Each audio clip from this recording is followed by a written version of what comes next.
I believe atheism can only exist in an environment in which people are so prosperous that they forget about their mortality. Test the claim. Especially in countries that are poor, countries that have no hope, religion comes out to them in a strong way. Okay. And I think like Mongolia is a great example. Yeah. Because now they've gone away and they've gone back to their Muslim roots. Yeah. And because of I think it directly correlates to the development of the country. Yeah. So they have no hope in getting good jobs, in living a good life. So they turn broadly into it. So let's go back to and let's sort of delve into something you said about. So I'll rephrase it another way. When human beings have a veneer of civility, Yeah. we act in ways which I believe is unnatural. Mm-hmm. So when we have access to food, water, shelter, safety, privileges, we're generally acting in ways which is not a part of our nature. Okay. Yes. Whenever chaos hits, I believe true human nature comes out. Okay. So going back to the COVID years, I believe things came out in people which they didn't know was within themselves. True. So I'll give you an example of a guy I was talking to on, I think, Facebook, and he decided to become Muslim, and what pushed him was COVID. So before that, he was considering religion and this type of stuff, but then the imminence of danger made him react in a particular way. Okay. Interesting. So I believe a lot of, okay, I'm going to say a proposition and I want your thoughts on it. Okay. And if you agree, disagree, let's have Okay. a discussion. I believe atheism can only exist in an environment in which people are so prosperous that they forget about their mortality. That's interesting. I think it comes out, historically it's come out in that way. Right. Because historically, as living standards have improved, atheism has also gone up in popularity. But I think there's two reasons. I think it's one reason is the longevity of religion and also the Enlightenment. So in the 18th century, Kant and all these philosophers began questioning certain principles about how we can reach truth, what we can do. Oops. Yeah. So that came from a long tradition of Christianity assuming the highest role. Right. And that came in, and that was a movement. But the problem with these movements is they come and go. So the Enlightenment came, people started believing, people started questioning. The main thing is questioning. Once something stays around for a long time, people begin, is that really the case? Is that the case?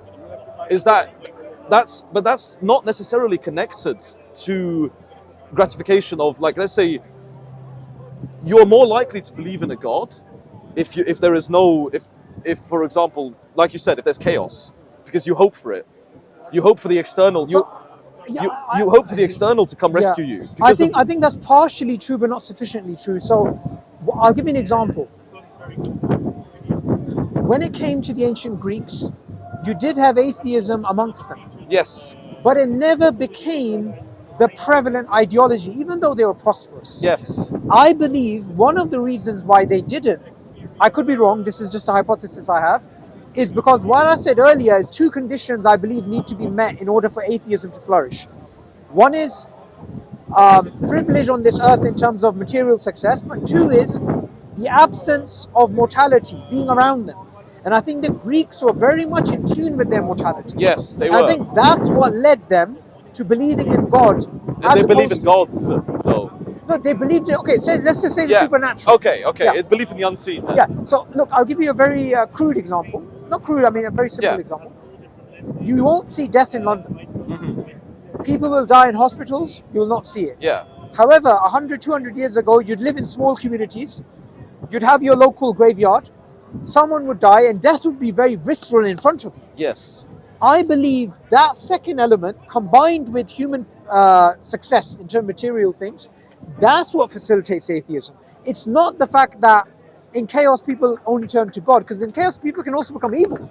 Yes, right? Yes. So I believe the reason why people turn towards atheism primarily is because not only are they fulfilled materially, but two, they almost start believing they're going to be immortal. True, but what about? I would agree with you, because I think that atheism does need certain conditions for it to flourish in. Because, for example, if you're thinking about food, if you're thinking about water, if you're thinking about all of these things, thoughts about questioning about what's going to happen next is not even going to come up. Yeah. So I think even it doesn't even you can either not be you either choose religion or you choose nothing. Right. Because you choose you're in that situation where it's like I need to really just fixate on Survival mode. It's survival mode. Yeah, I just really need to fixate. But I also think that philosophy itself, it comes from not just being in a situation of everything is good, everything is okay. It comes from a genuine need to understand. I think humans have, the fitra, what we spoke about. I think the fitra exists in every one of us, but we access it differently. Because for you, you find comfort in the fitra Islam takes up that veil. For me, it's not enough. But the fitra itself is curiosity, if you think about it. I mean, I would define it as something broader than that. But going back to conditions, do you think that atheism could survive in an environment where mortality is visceral, Yes. it's in front of you, and two, human beings are not in a condition of comfort? Do you think atheism, purely philosophically, they're discussing amongst themselves, they see death all around them, and they are in need of something beyond these human needs? Yeah. Do you think they'll be able to survive in that environment? That's an interesting question. I mean, philosophically, I think it depends about the ideas. So if you're talking about purely philosophically, then it's the ideas, then it won't. But in reality, I think you're right. Okay, so to extrapolate, sorry to interrupt, slight point on that. Philosophically, something can make sense to us. Yes. But human beings act Through emotion. Through emotion. Yes, that's the thing. And that's why I believe that there are two actors, emotion and reason. Right. We act through both of those. So, with your belief, a lot of it is hope. It comes from hope. Like, the fitra is accessed through hope. I hope that this is true.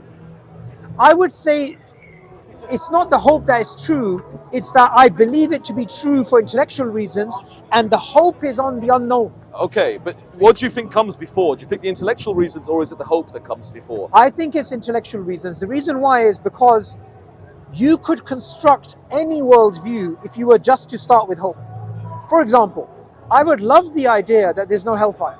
I would love the idea that in this life there's no restriction on yourself. Yes. Right? Islam, however, gives you things which are against human desire. Yeah. So it can't be hope. And the other thing to keep in mind is that sometimes there's things that we hope for, but they're not good for us. True. Like one of the teachings in the Quran is that perhaps you love something but it's bad for you. Mm-hmm. And you hate something but it's good for you. Yeah. Right? And in many of us in our lives, we don't like struggle. Like, I'll give you a small example. Did you ever play video games? Yes. Okay. Imagine, Alex, you're playing a video game, but there's no level of difficulty, there's no enemies, there's no obstacles, you can run around in a world, but there's nothing to do to overcome. Would you enjoy that game? No. No, you wouldn't. No. So in life as well, we don't like barriers and problems and challenges, but that's what gives it life. But exactly, that's what I completely agree with you. And that's like, do you know this philosopher Schopenhauer? So his idea is that suffering is itself, it's a good thing. So that good and evil are actually flipped over. So good is suffering because we feel it. So when everything is going well, we don't feel that everything is going well. But we do feel a small pinch in our foot. So actually, that's what's good, and evil is what's not. Evil is the opposite of that. So I completely agree. But I think that, going back to your Okay, point, so just a bit on Schopenhauer. yeah. Can you just elaborate on his theological beliefs? Because my understanding was that he was an atheist and a nihilist. Yes, he was. So isn't But that... he believed, he liked the Indian religion. Right. He liked the Brahma. Right. Because he believed, because in Hinduism, it's the belief that the world was created by accident. And Right. and for that reason, everyone is suffering. And he believed that basically our world is a penal colony. So me and you here are placed on this world to suffer. And we experience life through suffering. Isn't it better And I'm not talking about the truth value here, because Yeah. we can talk about truth value later. Is it, if we were to look at his belief, and we were to look at, say, the Islamic belief, which says that suffering is something which has meaning behind it, Yes. that helps suffering. Yes. But in Schopenhauer's view, there is no meaning, there is no reason, there is no rhyme. There is an individual meaning. Because he actually says that there is suffering, thus it gains the meaning. Like this is exactly what I think what we spoke about before, the individual value of the fitrah. Right. So the individually it has a value. So while your belief in the fitrah is that it's objectively it gains its value, Schopenhauer would argue that the value is derived from its individual, from the impact on the individual, because it's through suffering. Sure. So let me just give a small example, and maybe you can elaborate on this, because you sound like you're well read on Schopenhauer. I don't know his views in deep when it comes to suffering. Yeah. I'm aware of some of his nihilistic ideas, but say Viktor Frankl's Man's Search for Meaning, that very famous book, right? He's talking about the concentration camps. And he's talking about how people who found meaning could bear pressure more than people who didn't believe in meaning. Yes. So with Schopenhauer, the meaning would be nothing more than a coping mechanism which has no intrinsic value. For him, it's not a coping mechanism. It's a way to live. We suffer, Right. otherwise we will commit suicide. That's what he says.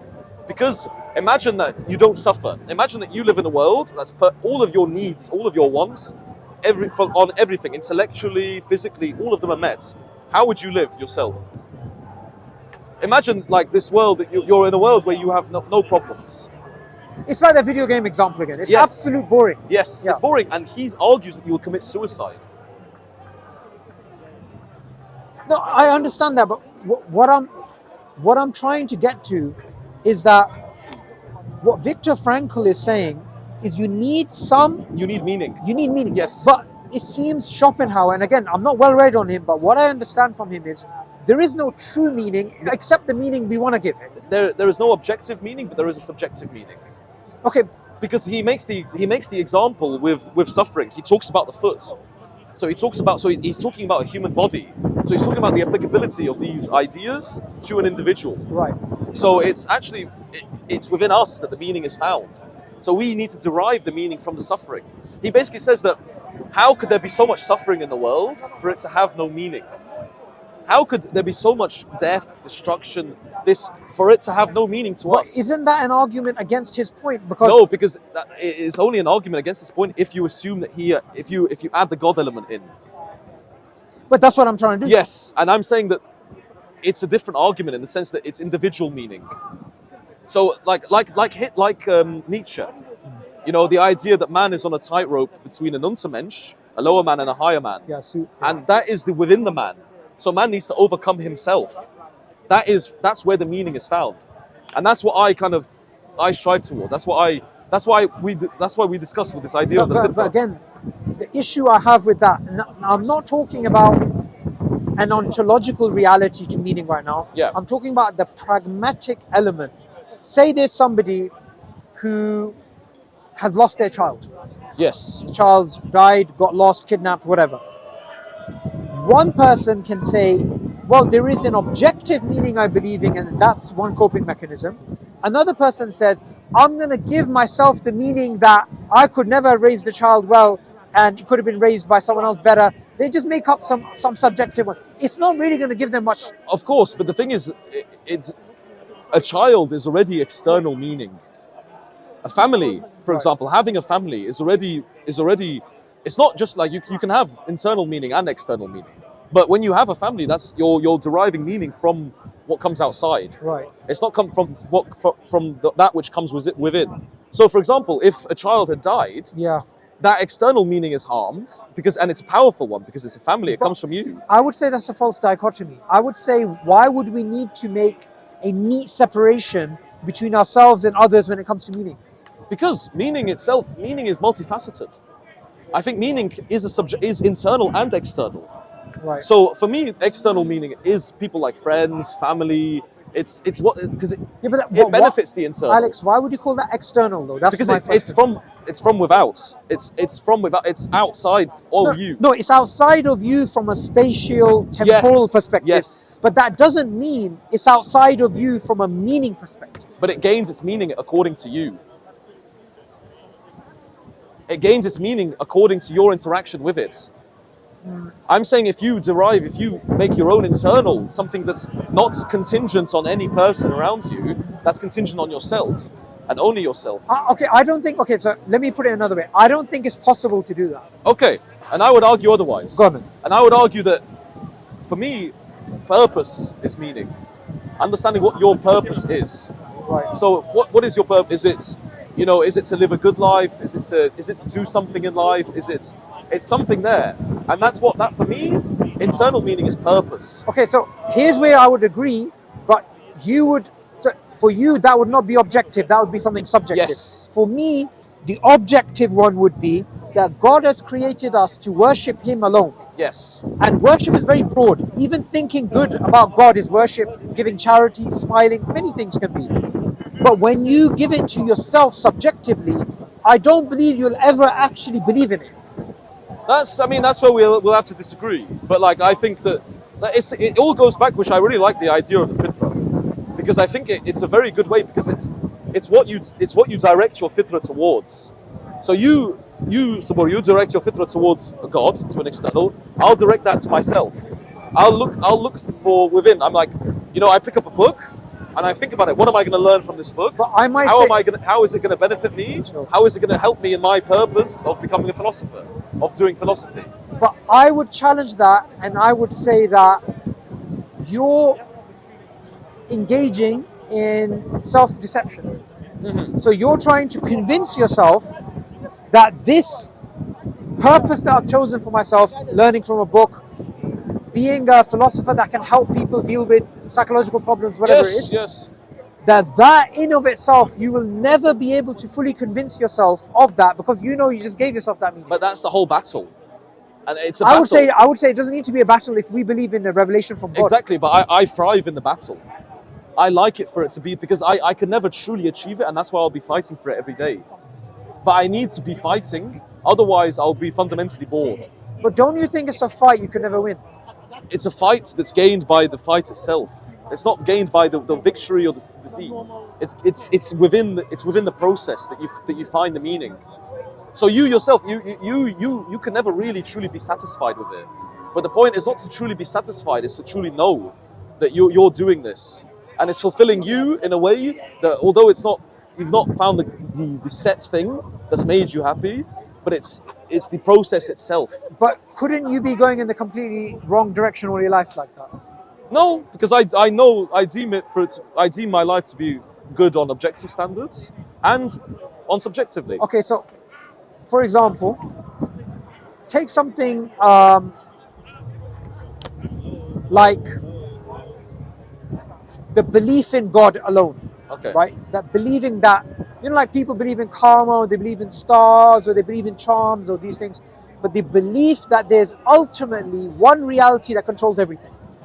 We believe that belief intrinsically is the highest moral good. Yes. We call it Tawheed. It's the highest moral good. What do you call it? Tawheed. Tawheed. Tawheed. And we believe the fitrah shoots up in that direction to take you there. You could spend your entire life under your philosophy never coming to that higher moral good of Tawheed. But I would argue the higher moral good is found within the search. It's within the search. So but objectively, God says in the Quran that that's the highest. Yes, of course. And then you have to add belief in the unseen to believe in that. You have to add that idea within it to come to that conclusion. But I would say that the fitrah should be found within. It should be a search, and I've not reached it yet. I'm still young. I'm still not where I want to be. But I'm fundamentally satisfied in this path of searching. And it doesn't matter if it's sometimes I come across obstacles, I come across problems with this, but it is that battle. It's that internal battle to become a better person, to become a better man, and I deem that to be within this. No, I understand your point, but this is, I think, the point at which we're going to part ways and disagree philosophically. Yeah. I don't see myself holding on to that perspective, because I don't think I'll ever be intellectually fulfilled with that. You don't think so?